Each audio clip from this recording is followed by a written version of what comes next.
नमस्कार दोस्तों। आज मैं आपको एक बात बताऊंगा कि आप नशे के माहौल और नशावृत्ति से भी किस तरह से कुछ आध्यात्मिक ज्ञान प्राप्त कर सकते हो। उस माहौल से, नशे से नहीं, नशे के मोमेंट से जो साधक हैं वो सीख सकते हैं। बाकी जो नशे में डूबे हैं वो तो डूबे ही हैं, वो क्या सीखेंगे। उन पर वो भी अगर ये बात मेरी वीडियो ध्यान से देखें तो बातें कुछ समझ में आ सकती हैं। तो दोस्तों, जो नशा करते हैं वो आपने देखा होगा कि दोनों ओकेज़न में नशा करते हैं। चाहे सुख की कोई घड़ी हो, खुशी का त्यौहार हो, खुशी की चीज़ें हों, अपने होली जैसे पवित्र त्यौहार हो, चाहे जन्मदिन, शादी ब्याह आदि हो, या कोई अचीवमेंट हो, उसमें भी नशा करते हैं। और एक दुख की घड़ियों में भी नशा करते हैं। कोई फेल्योर हो, कोई किसी को खो दिया हो जिसने, उसमें भी नशा करते हैं।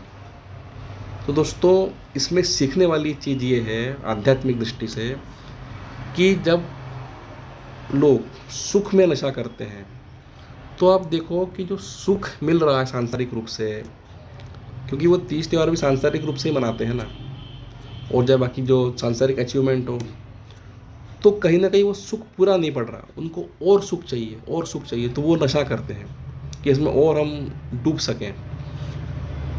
तो कहीं ना कहीं सांसारिक सुख में कोई कमी है, कोई खोट है, इसलिए उनको और सुख, वो अज्ञान से नशा कर लेते हैं। उसको लगता है इससे और सुख मिलेगा। मिलता कुछ नहीं, बल्कि जो सुख के क्षण में अच्छे से आप कर सकते थे उसको भी आपने गंवा दिया नशा करके।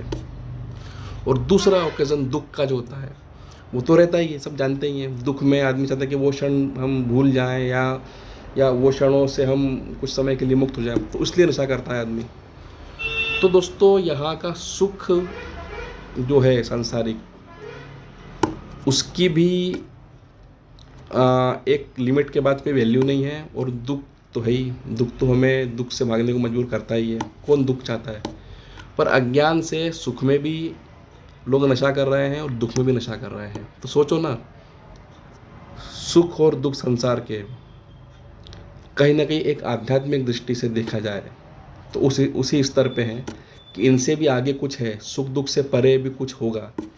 अज्ञान से नशेड़ी लोग नशा करते हैं, या फिर जो भी नशे के ओकेजनली कहें, चाहे बहुत ज़्यादा आदी हैं, वो नशा करके इनसे ऊपर जाना चाहते हैं।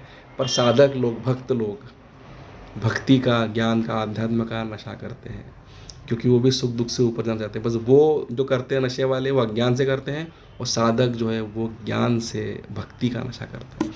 तो देखो, समझो। नमस्कार, जय श्री हरि।